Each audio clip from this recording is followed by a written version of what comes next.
এই বাংলার মাটিতে হাসনাত আব্দুল্লাহ যতদিন পর্যন্ত আছে, এনসিপির ব্যানার যতদিন পর্যন্ত আছে, কোন আওয়ামী লীগকে এই বাংলার জমিনে পুনর্বাসিত হইতে দেওয়া হবে না। হাসিনা দোস্তম কারামার থেকেও ভয়ঙ্কর, নমরুদের থেকেও ভয়ঙ্কর। প্রিয় সহযোদ্ধা এবং রাজনীতিবিদ আপনারা যারা রয়েছেন, আপনারা আওয়ামী লীগকে এখনো চিনে উঠতে পারেন না। শহীদ জিয়াউর রহমান আওয়ামী লীগকে পুনর্বাসন করেছিলেন, উনাকে তার জীবন দিয়ে সেই দায় মেটাতে হয়েছে। জামাতে ইসলামী আওয়ামী লীগকে পুনর্বাসন করেছিলেন, তাদের নেতা কর্মীদের হত্যার মধ্য দিয়ে সেই দায় মেটাতে হয়েছে। বিভিন্ন ষড়যন্ত্রের মাধ্যমে 2009 সালে আওয়ামী লীগ আবার পুনর্বাসিত হয়েছে। পিলখানা হত্যাকাণ্ডের মধ্য দিয়ে, রাষ্ট্রের প্রতিষ্ঠানগুলো ধ্বংসের মধ্য দিয়ে আগামী 100 বছর ধরে সেই দায় আমাদেরকে দিতে হবে। আবার যদি কেউ আওয়ামী লীগকে আবার পুনর্বাসিত করতে চায়, তাহলে তার জীবন দিয়ে সেই দায় আবার পুনর্বাসিত করতে হবে। প্রিয় সহযোদ্ধা, আমরা আপনাদেরকে বলতে চাই, পরবর্তী বাংলাদেশ হবে, next Bangladesh is without Awami League. পরবর্তী বাংলাদেশ বিনির্মাণ হবে, যারা ফ্যাসিবাদ বিরোধী যে রাজনৈতিক দলগুলো রয়েছে, আমাদের বিভিন্ন বিষয়ের মতো পার্থক্য হবে, আমাদের পলিসির জায়গা থেকে ডিসকাশন হবে, আমাদের ডায়লগ হবে, এগ্রিমেন্ট হবে, ডিসএগ্রিমেন্ট হবে, আমাদের সব হবে আওয়ামী লীগকে এই রাষ্ট্র কাঠামোর বাইরে রেখে। আপনাদের ভুলে গেলে চলবে না, কোন গণতান্ত্রিক প্রক্রিয়ায় ভোটের মধ্য দিয়ে কিন্তু আওয়ামী লীগের বাংলাদেশ থেকে পালাতে বাধ্য হয়নি। আওয়ামী লীগ পালাতে বাধ্য হয়েছে গণঅভ্যুত্থানের মধ্য দিয়ে। পৃথিবীর ইতিহাসে কোথাও কোনো নজির নেই, গণঅভ্যুত্থানের মধ্য দিয়ে যারা পালাতে বাধ্য হয় তাদেরকে আবার নির্বাচনে ফিরিয়ে নিয়ে আসা হয়। সুতরাং আওয়ামী লীগের পতন হয়েছে 5 আগস্ট। 5 আগস্ট চূড়ান্ত সিদ্ধান্ত হয়ে গিয়েছে। আওয়ামী লীগের নাম, আওয়ামী লীগের মার্কা এবং আওয়ামী লীগের আদর্শ এই বাংলাদেশের রাজনীতি করার অধিকার হারিয়েছে। অন্তর্বর্তীকালীন সরকারের কাছে আহ্বান জানাবো, আমরা আপনাদের কাছে যে আশা করেছিলাম, এখনো পর্যন্ত আপনাদের দৃশ্যমান কোনো পদক্ষেপ আমরা দেখতে পাইনি। আমরা কোন নির্বাহী আদেশের মধ্য দিয়ে আওয়ামী লীগ নিষিদ্ধ চাই না, বরং আওয়ামী লীগ যে কৃত অপরাধ করেছে, যে গণহত্যা চালিয়েছে, যেভাবে মানুষের বাক স্বাধীনতাকে রুদ্ধ করেছে, গুম হত্যার বিরোধে রাজনীতি চালু করেছে, আপনারা যদি সকলের বিচার নিশ্চিত করতে পারেন, তাহলে আগামী 300 বছর আওয়ামী লীগ এই বাংলার জমিনে ফিরবে না। কিছুদিন আগে আমরা অন্তর্বর্তীকালীন সরকারকে বলতে চাই, আপনারা দ্রুততম সময়ের মধ্যে আপনারা আওয়ামী লীগের নিবন্ধন বাতিল করতে হবে।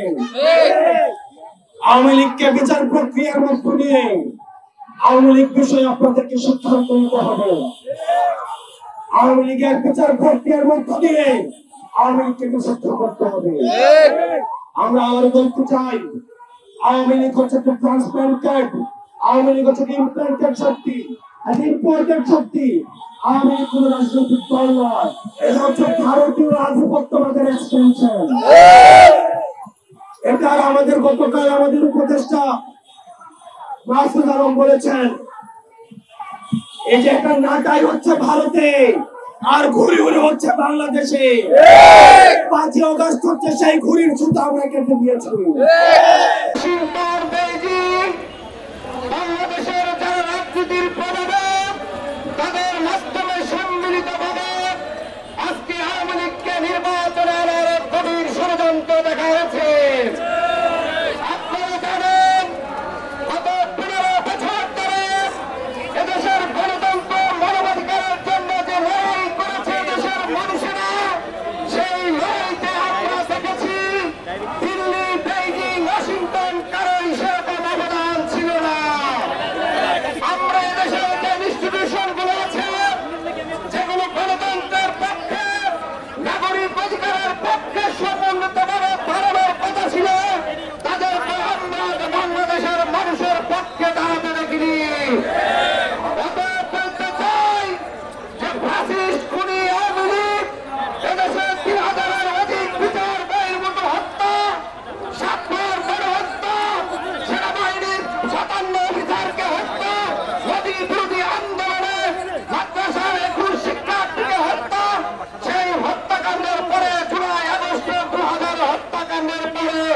আওয়ামী লীগ কোনো বাংলাদেশের স্বাধীনতার পক্ষের দল হতে পারে না।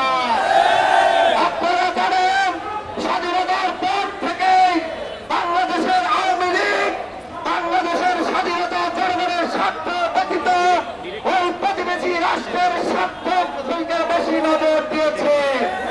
তারা এদেশের প্রত্যেকটি প্রতিষ্ঠান ধ্বংস করে বাংলাদেশের রাজনীতিবিদদের সকল বিরোধী দলের নেতা কর্মীদেরকে এক ধরনের ফাঁসি এবং অন্যান্য নিপীড়নের মাধ্য দিয়ে একটি ফাঁসিবাদ কায়েম করেছে।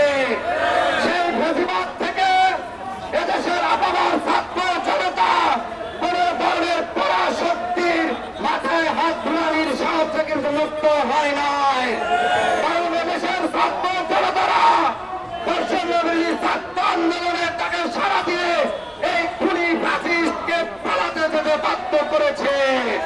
অত বাংলাদেশের বিষয়ে যারা পররাষ্ট্র শক্তিগুলো আছে, আন্তর্জাতিক সম্প্রদায়গুলো আছে, সেই দিল্লি, ওয়াশিংটন, বেইজিং এবং বাংলাদেশের আর্মি সচিবালয় থেকে আপনাদেরকে স্পষ্ট বলে দিতে চাই, বাংলাদেশের মানুষের রাজনৈতিক অধিকার, রাজনৈতিক বিষয় সিদ্ধান্ত এদেশের বিদ্যমান রাজনৈতিক দল এবং ছাত্র জনতাই সিদ্ধান্ত গ্রহণ করে থাকবে।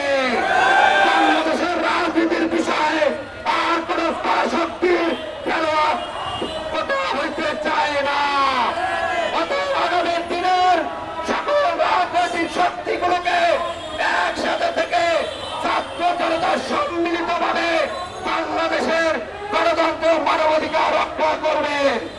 প্রিয় বন্ধুগণ, আপনারা জানেন এই আওয়ামী লীগ থাকা মানে বাংলাদেশের জনগণের উপর আরো একটি গণহত্যার মুখোমুখি করে দেওয়া। আওয়ামী লীগ শুধু এই বছরই নয়, স্বাধীনতার পরে ৭২-৭৩ সালে যখনই একটি আগ্রাসন বিরোধী রাজনৈতিক দলের উত্থান হয়েছিল, সেই শাসনের হাজার হাজার নেতা কর্মীদেরকে গণহত্যার শিকার হয়েছিল। অতএব আমরা বলতে চাই, এই গণহত্যাকারী দল স্বাধীনতা বিরোধী, বাংলাদেশ বিরোধী, দিল্লির প্রেসক্রিপশনে চলা আওয়ামী লীগের নিবন্ধন অতি দ্রুত বাতিল করতে হবে।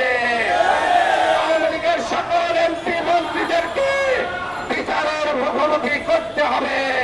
সেই আহ্বানে সবাইকে সামিল জানিয়ে এখানে বক্তব্য শেষ করছি। সবাইকে আন্তরিক ধন্যবাদ।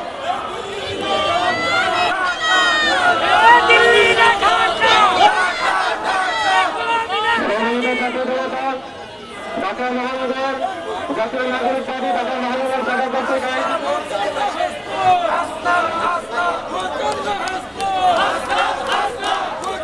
জাতীয় নাগরিক পার্টি ঢাকা মহানগর কর্তৃক আয়োজিত গণহত্যাকারী দল ফ্যাসিস্ট আওয়ামী লীগের নিবন্ধন বাতিল এবং তাদের সর্বপ্রকার রাজনৈতিক এবং সাংগঠনিক কর্মসূচি কর্মকাণ্ড নিষিদ্ধের দাবিতে আজকের এই বিক্ষোভ সমাবেশ এবং পরবর্তী মিছিলে